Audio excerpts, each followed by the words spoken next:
Okay, I'll do an intro. Thank you for getting started. This is Alan Paulin, one of my favorite people in the people and culture space from Flint, doing great things in the performance management and all things just performance related space.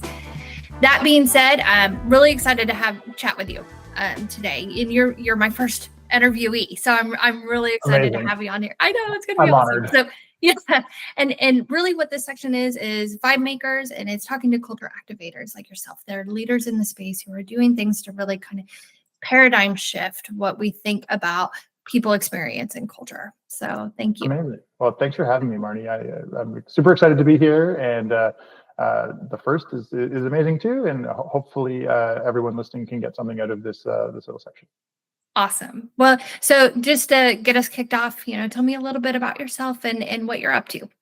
Yeah, so I'm a software engineer by trade, and that probably puts me in a slightly different boat than most people here, but it's been more than 20 years. I started Flint about a year and a half ago, and we've got 5 of us working on trying to build up a platform to help people do continuous performance management and really look at some of the problems that are facing companies that are doing kind of like annual process that tends to be, I don't know, the bane of people's existence. I'm still looking for people who absolutely love the process the way it's running right now. If you know of any, let me know. I actually would love to talk with them, but most people have something to say where they would love to see improvements in how things are generally done, whether it's at companies of 20 people all the way up to 20,000 or 200,000 people.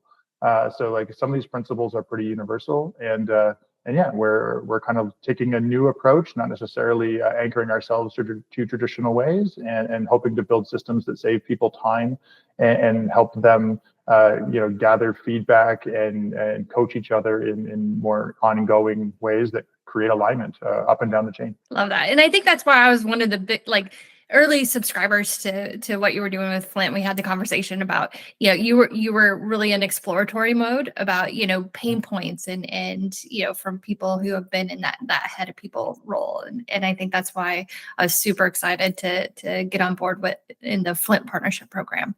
Yeah. I mean, it's been fantastic because, listening to folks like yourself, amazing ideas. And I've loved the perspective. And, that's part of how we've grown the product and the company is hearing people's pain points. That's awesome. And you come from a really strong technical leadership role and in background. So what was it that ignited your passion for culture? Yeah, well, so I was very lucky. I spent 9 years working at Cash App, basically when it went from a less than 10 people all the way through over 1,000, and kind of saw that growth. And during that time, got to be involved as an individual contributor, then as a manager, and also looking at a lot of the people process that we were doing. Everything from how did the career ladder that we were using, and got to both help build it and then evolve it over a 4 or 5 year period, as well as a promotion process. What makes for a good process that helps people continue to develop their own careers while they're meeting the objectives of the business, and have that kind of dual purpose in how things are going. And then I was really fortunate. I think it was around 2018. We had about 6 new managers starting at the time, and I helped put together a set of we called them sessions because I didn't want to call them training, because they were peer led and just very much there to help experienced managers pass off some wisdom to new managers. And that it went well. And so the next year we did it again for 20 new managers. And then the year after, I kind of took a slightly more of a backseat role, but really helped facilitate the whole thing. And we honestly had 100 managers in that. And so like that, I really grew a passion for how do you help bring together these two objectives of the business meeting its goal while individuals can grow, and at the same time finding all those different career trajectories and letting people succeed. That's awesome. Yeah, it's super impactful. I love that. Next question. Can you share a time where you've actually seen a culture shift the way a company does business? I mean, there's a really interesting example, and I'll use my time when I basically started a startup within a bigger company, and so this was a somewhat of a way to allow a new culture to be formed, independent a little bit of the parent company's culture. And so when we started the Cash App team, we were shielded a little bit, able to grow independent of anything else. And within that, we purposely chose a kind of a culture, kind of bottoms up, where one of the biggest things was everyone was collaborative, and like helping each other and unblocking each other was kind of a top priority for everyone. There was even, amongst the engineering teams, it was almost like a badge of honor if you could review somebody's code before the automated tests finished running, right? And therefore that would unblock them, and away they go. And it created different behaviors. When people were unblocking each other fast, then that changed how you could work. And before you knew it, that was the whole culture within the team, is that people knew they could move fast because their teammates had their backs, and you could, also jump into a conversation with someone and pull them away from what they were doing to get 5 minutes of their time to say, like, hey, give me some advice on this particular thing I'm approaching.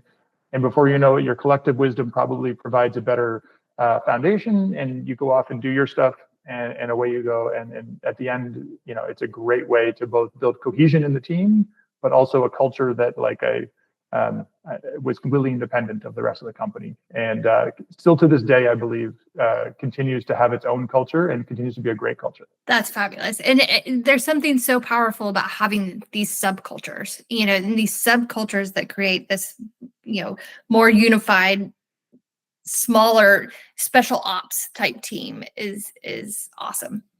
What's really neat there is we recognized that the team was geographically distributed. At the time, it wasn't like a work from home or remote, but there was an office in San Francisco or New York, and where I am in Waterloo, Canada, and then one grew up in Melbourne, Australia. And every office had their own culture. And the goal wasn't to completely assimilate all of those into one mega culture. There were aspects of the overall culture that permeated through each location, and then each location had its own subculture, and that was really good. That wasn't something we tried to avoid or change. It was something that was very natural, and you kind of run with it and use that to help make the culture even stronger. Brilliant. Yes, absolutely. It all flows into one diverse culture that's powerful. Yeah. What's one change you'd like to see in workplace cultures over the next few years? Yeah, I mean, probably the biggest thing is around how we think about whether it's performance management in terms of a continuous process. I love this idea that people are giving each other feedback all the time. And it's something that I don't think exists in every culture right now. And a lot of that is because of the way traditional performance management works, where there's, maybe an annual cycle with peer or self or manager feedback.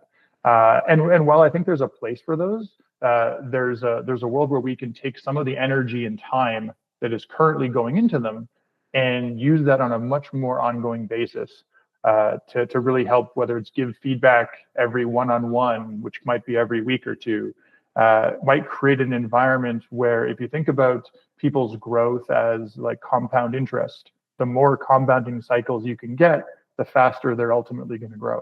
And so being able to create that, I think, is something that would be super magical, and also where the industry wants to go. If I've learned something from listening to the thousands of people I've talked with in the last year and a half, it's that building that kind of culture is both hard, but something that is very necessary, and that's where I'd love to see the industry move. But yeah, here, and you said super magical, making making performance, like the flywheel type effect, come to life, and I totally agree.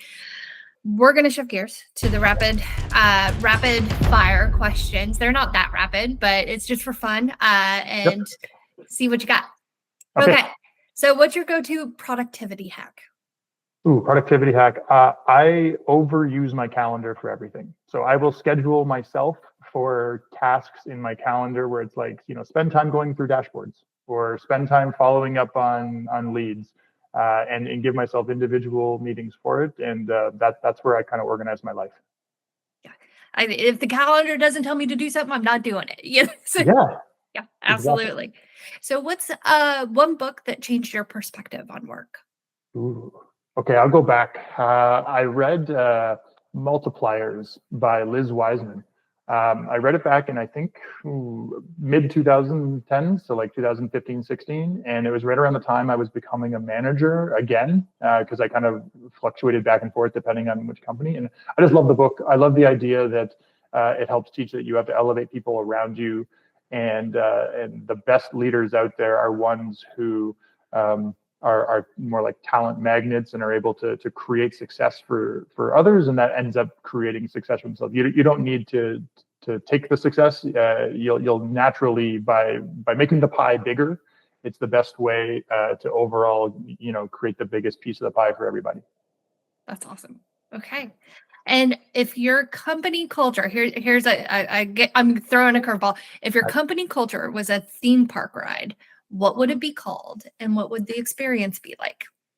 Ooh, okay. I love the curveball reference because I'm a baseball guy. Maybe we can use another example around baseball where we think of something like maybe it's the triple play, and the essence being that there's a lot happening and things happen quickly. In order to make a triple play, a lot of stuff has to come together nicely, and you can try for a while and not always nail it. But when people are working together, you need every player to make that a success.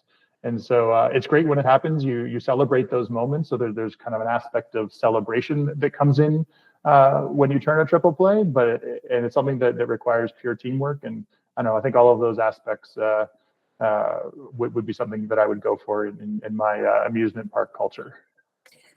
I love that. Yes, that's awesome. Okay, so that's fantastic. Thank you so much. Yeah. I really appreciate it. Yeah, I'm excited. I'm excited to keep figuring out ways to work together. I find I get energy from the people I get to work with. So thank you.